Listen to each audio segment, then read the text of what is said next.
सारे बैटर्स हमारे अल्लाह ताला उन्हें सेहत दे, साइम अयूब को भी, और कल उनका तीसरा चेकअप हुआ है, दूसरा चेकअप सुनने में आ रहा है कि शायद अब बेहतर भी हैं वो काफ़ी। शुक्र है अल्लाह का, उसने बोला भी है कल जो उनका वीडियो पैगाम आया। हाँ। कल बात की उन्होंने साफ़ियों से वहाँ पे लंदन में, तो उन्होंने कहा कि मैं बेहतर महसूस कर रहा हूँ। डॉक्टर ने कहा है कि आप जो है वो 3-4 हफ्ते बाद प्रैक्टिस करना शुरू कर देंगे। तो वो अच्छी चीज़ ये है कि चलें वो प्रैक्टिस ट्रेनिंग करना स्टार्ट कर देंगे। कुछ लोग जो हैं वो गलत अफवाहें फैला रहे हैं कि 6 महीने का रेस्ट दे दिया साइम को और ये कर दिया। इस तरह की अफवाहें मत फैलाएं अपने व्यूज़ के चक्करों में, अपनी जो है वो दुकानदारी चमकाने के चक्करों में।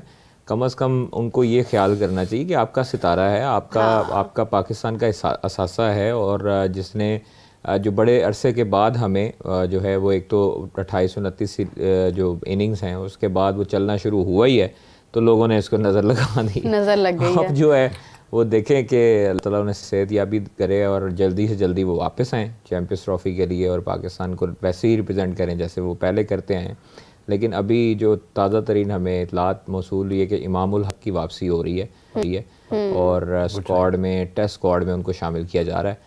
आज आकिब जवेद और बाकी सिलेक्शन कमेटी जो है वो मीटिंग करेगी अहम, और फिर उसके बाद स्क्वाड का ऐलान करेगी वेस्ट इंडीज़ के हवाले से। चले जी, लेट्स सी। बड़ा अच्छा होगा इतनी देर के बाद जो है वो इमामुल हक को भी देखते हुए, लेट्स सी कि वो कैसी परफॉर्मेंस देते हैं। बड़ा उनके ऊपर नज़रें होंगी इस हवाले से। कादिर, आप जैसे बात कर रहे थे अभी शाहीन की, मुझे याद आया कि जब वर्ल्ड कप का मैच जिसमें हमने ऑल आउट किया था भारत को, उससे पहले एक डिस्कशन हो रही थी शोएब अख्तर और हरभजन सिंह की। मैच से पहले इंटरव्यू, दोनों एक ही टेबल पर मौजूद थे। तो हरभजन सिंह ने प्रेडिक्शन दी कि पाकिस्तान जीत नहीं सकता भारत से इस वक्त। तो शोएब अख्तर ने उस वक्त बोला कि नहीं, पाकिस्तान इस बार जीत जाएगा। तो उन्होंने कहा यार किस तरह से जीत सकता है? उन्होंने कहा नहीं, इस बार जीत जाएगा, मैं ये आपको बता रहा हूँ। खैर हरभजन सिंह नहीं माने, उन्होंने कहा नहीं मुश्किल है। तो वो बड़ा अटल थे और हमें ऑनेस्टली बड़ी हैरानी थी कि वो किस तरह से इतना कॉन्फिडेंटली कह सकते हैं। मतलब लाइक अगर आप पास में देखते हैं आईसीसी के वर्ल्ड कप के बहुत कम मैचेस ऐसे हैं कि जो पाकिस्तान जीता हो।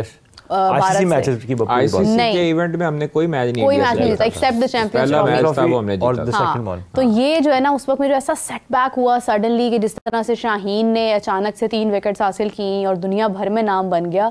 ये हमारे यंग प्लेयर्स ही थे जिन्होंने अपना एक इतना बड़ा इम्पैक्ट पैदा किया था उस वक्त के हर कोई ने जानने लग गया था।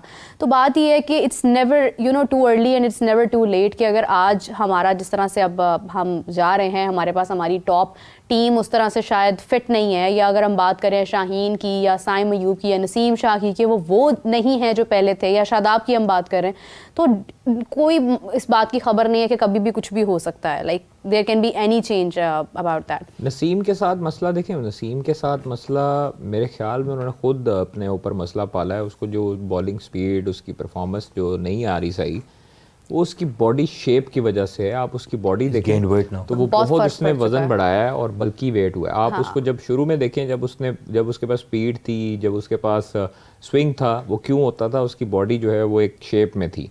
अब उसका पेट निकला हुआ है, उसको कम से कम चाहिए कि अपने ऊपर फोकस करे। अभी कोई उम्र नहीं है उनकी, बहुत यंगस्टर है, बहुत नौजवान है, और अभी उसकी बहुत क्रिकेट पड़ी है, बहुत टैलेंटेड बॉलर है, बहुत अच्छा खिलाड़ी है।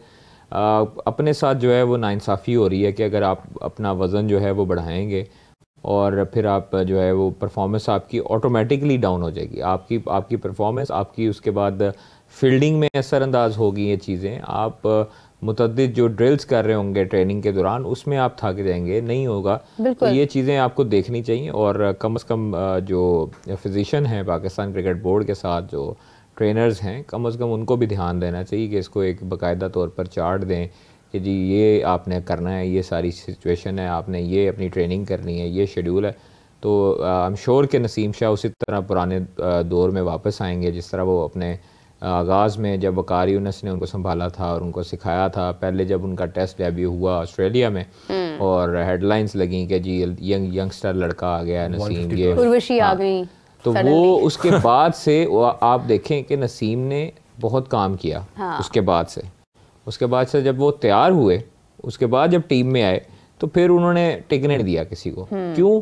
क्योंकि उसके पास फिर बाद में जब सीख के आया, सारी चीज़ें हुई, अपने आप को पॉलिश किया, तो जब आप को फेम मिलती है नौजवानी में, उसको संभालना बड़ा मुश्किल संभालना मुश्किल हो जाता है। कादिर, यहीं से कंटिन्यू करते हैं। जीशान साहब, जिस तरह से ये बात कर रहे हैं कि नसीम शाह की जो फॉर्म थी वो बड़ी हाईलाइटेड हुई उस वक्त, तो लेकिन ये जो आपको याद होगा कि इंजरी जब हुई ना नसीम शाह की, जिसके बाद हमारा ये 2023 का वर्ल्ड कप था जिसमें नसीम शाह नहीं था, उस वक्त उसके बाद जो है ना वो उसका वो कमबैक नहीं हुआ कि जो हम एक्सपेक्ट कर रहे थे, जो नसीम शाह पहले था। यहाँ पर भी इंजरी एक इशू बनती है। लाइक आपने देखा जोफ्रा आर्चर इंजर्ड हुए, वापस आए, बड़े शानदार अंदाज में वापस आए, उन्होंने बाकायदा तौर पर एक ग्रास रूट लेवल से फिर से स्टार्ट लिया और उसके बाद वो बड़े ज़बरदस्त अंदाज में वापस आए। There are lot of players, बहुत सारे ऐसे खिलाड़ी हैं, लेकिन हमारे प्लेयर्स अक्सर ऐसा होता है कि वंस दे गेट इंजर्ड वापस फॉर्म में आना उनके लिए बहुत मुश्किल हो जाता है। वजह इसकी है कि जो जिन हार्ड यार्ड्स को लेके ये लोग टीम में आते हैं ना, वो फिर से वो वाले हार्ड यार्ड्स नहीं लेना चाहते। डर बैठ जाता है दिल में, नहीं वो कि अब मैं फिर से जाऊंगा उधर। It has been hardly 5 years कि आप टीम में आए हैं और आप जिस मेथड से आए थे, ये बात तमाम प्लेयर्स जो इंटरनेशनल टीम में आते हैं ये सब बहुत हार्ड वर्क करके टीम में आते हैं। उसके बाद होता क्या, ये अपना पुराना प्लॉट भूल जाते हैं, जिस मेथड से ये उस जगह पे आए थे। दे मस्ट अंडरस्टैंड कि उसी को सस्टेन करके ही वो कॉलर ऊपर हो जाते हैं ना सर। कॉलर सर वो तो बहुत पहले की बात है, कॉलर तो 90s में भी ऊपर हो जाया करते थे बड़े बड़े बॉलर्स के। अभी तो अब सर तब जो है ना वो जो मर्जी कर लेते। मैं आपको थोड़ा सा, मैं आपकी माजरत बात काट रहा हूँ, वकार यूनुस, वसीम अकरम जो मर्जी खा पी लेते थे ना, जो मर्जी कर लेते थे, उनको पता होता था, उनको ये भी चीज़ें पता होती थी। यहाँ पर जो है ना जब फेम मिलता है ना किसी नौजवान क्रिकेटर को, तो वो अपना माजी भूल जाता है। बिल्कुल सही बात, ठीक है, और ये भूल जाता है कि वो किस वजह से फेमस हुआ है। वसीम अकरम, वकार यूनुस से सारी चीज़ें होती थी, उनको पूछा जाता था कि यार ये ट्रेनिंग और ये वो इनका तारीखी जुमले हैं वसीम अकरम साहब और लेजेंड और वकार यूनुस साहब के, कि यार हम परफॉर्मेंस देंगे तो रहेंगे यस, लोग हमें याद रखेंगे, नहीं देंगे तो आज याद करेंगे, कल याद करेंगे, 1 साल तक याद करेंगे, उसके बाद हम भूल जाएंगे। आपको याद है कि जो वसीम अकरम ने जब रिटायर हुए क्रिकेट से, उन्होंने क्या डायलॉग बोला? पूरी ज़िंदगी आपस में कम्पीट करते रहे। The great Wasim Akram said कि I dedicate 75% of my wickets to Waqar Younis, and Waqar said I dedicate 80%. Sir मुकाबला था ना, मुकाबला था। आप आमिर आसिफ को भी एग्जांपल उठा, जो भी आपके बॉलिंग पेयर दोनों चमकते होंगे ऐसे ही होता है, बिल्कुल ऐसे। वो हमेशा लिली थॉमसन हमेशा परफॉर्मेंस के हवाले से वो अपना एक दूसरे से मुकाबला रखेंगे। आमिर था वो कहते थे कि लेस्टर कुक को आउट करना है, आसिफ कहता था मुझे बॉल पकड़ाओ मैंने आउट करना है। ये मुकाबला होता है। यहाँ पे कौन करता है मुकाबला, मुझे ये बताएं।